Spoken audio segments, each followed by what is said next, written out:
Madayaw na adlaw kanyong tanan og tungod kay gwapo man ang panahon karon. Sama sa kagwapo sa kong lang ay for the go. Nya panirada na to karon magluto ta og tortang dilis. Og samtang batilon ako ning mga kasangkapan na kailangan nato para sa torta.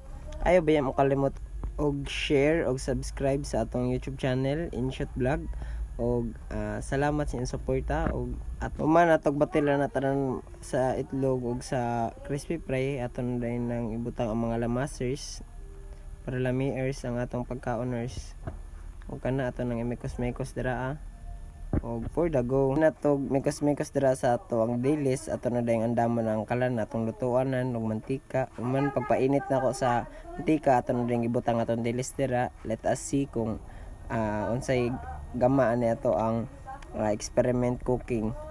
O karon samtang nagpaabot medyo na board man sayawan sa natadra. Pace check og luto na ang atong delisyoso. Taste check. Delicious. So good. Don't forget to follow the page. Thank you for watching. Bye bye.